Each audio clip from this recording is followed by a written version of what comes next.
Yo, what is up everybody? Rush here back again with another upload. In today's video, we're going to be talking about Bad Batch Season 3, Episode 9, and the return of Asajj Ventress. Now, I'll tell you that this episode felt so amazing. This episode felt refreshing. Last episode was, kind of like midway point because we got the potential return of Asajj. Well, now we have the return of Asajj.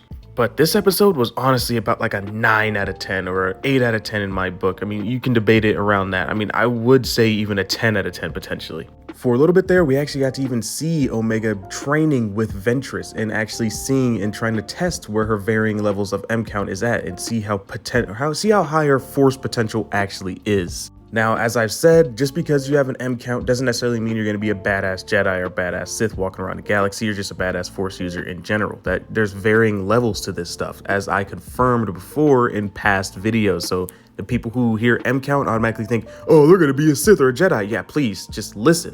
Kind of as I predicted in the last video too, we actually see Asajj taking Omega under her wing and actually starting to install a level of, not deceit, deceit's the wrong word for it, but more of an understanding to Omega that she won't necessarily be able to grow, or she might have actually maxed out her growth level by staying with the Bad Batch. A very similar situation to Grogu, where Grogu had the choice of staying with Mando or actually leaving and training with Luke over the years. I believe Asajj has actually fully awakened the curiosity within Omega to actually explore her Force side or her M counts even deeper. So I honestly believe towards the end of Bad Batch Season 3, we actually might be seeing Omega's departure. Well, at least her departure for now from the Bad Batch.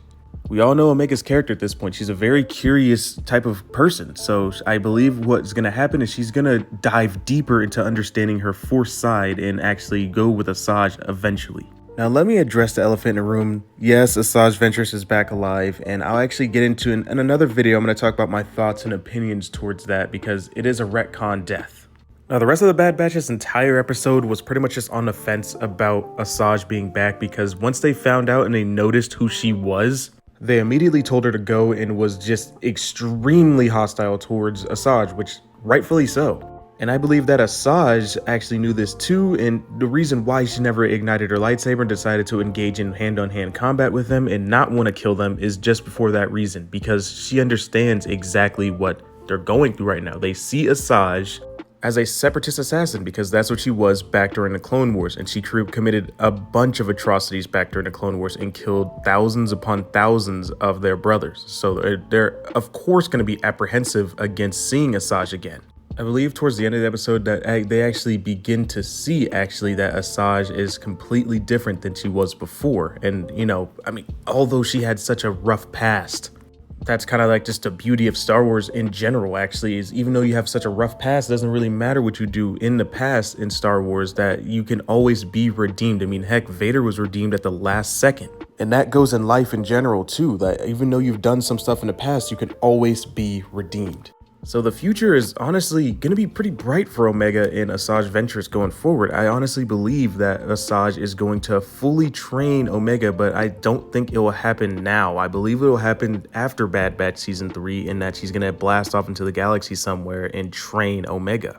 And maybe if there's a movie or a spin-off show in the future, maybe we can actually get a deeper look into Omega's training with Asajj. I think this episode also confirmed exactly what Omega's mutation is. I mean, we all know that the Bad Batch have a mutation. We didn't necessarily know what Omega's is. And we pretty much can confirm now that Omega's mutation is actually the Force. She's the Force-sensitive clone. Probably the first one, honestly. Or, they're probably cloning a bunch more at this point. But, they really want Omega really badly. So maybe they just have a poor template of a Force-sensitive clone right now, and they need Omega to help complete that clone. I believe Omega going on his journey with Asajj is actually going to help her in the long run and actually help the Bad Batch in the long run and just overall help the galaxy in the long run to rid the galaxy of the Empire. Overall, I'm really proud and really glad to see Omega actually grow as a character. Her character development has been insane, and she's not necessarily getting it immediately. I mean, during this episode, she struggled in everything. She didn't do a single thing that was Force related. But at the end of the episode, Asajj lied to Omega and said that she wasn't force sensitive when she actually is. Because at the end of the episode, she said that she wasn't to the rest of the Bad Batch, but then Crosshair and Hunter kind of called out her bluff and caught her lying, essentially. And now she have revealed that she is and that she needs to be trained. But as I said earlier in the video, that means that she would have to leave the Bad Batch. And of course, the Bad Batch are completely apprehensive against that right now because they don't trust anybody else outside of themselves to watch Omega and take care of her.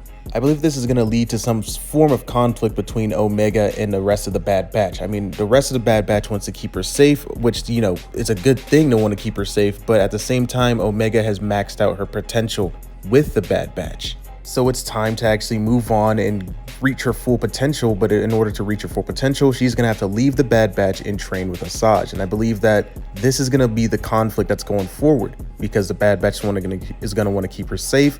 Omega's one are going to go. And the thing is that they're both actually in the right here. I mean, both of them, you know, Omega does need to be trained, but Omega also needs to be kept safe until she completes her training, until she's a full-blown Jedi and can defend herself. I mean, not a Jedi, just a Force wielder. But we shall see in the coming future, and hopefully the future is actually very bright for Omega. I hope that she actually does end up leaving and training with Asajj, and we get a whole series either about her training or she appears later on fully trained and is just ready to fight. But of course, she won't be ready to fight for a long time. I mean, it's going to be years before because she obviously has a lot to learn. Well, a lot to unlearn, relearn, and just overall a lot to learn in general. But anyway, that's all I got for this video. Let me know your guys' thoughts and opinions in the comment section down below. I know this video is a little bit all over the place, but I just wanted to kind of talk about the dynamic between Omega and Asajj. And if you guys are listening, I'm going to say this again, you're loved, everybody. You're loved. Seriously, you guys are all loved here who are watching this video. And you guys, this world is a better place with you in it. So if you guys need anybody to talk to, go into my comment section. I'll talk to you if you guys are feeling down. But anyway, that's all I got for this video. May the Force be with you and have a great rest of your day.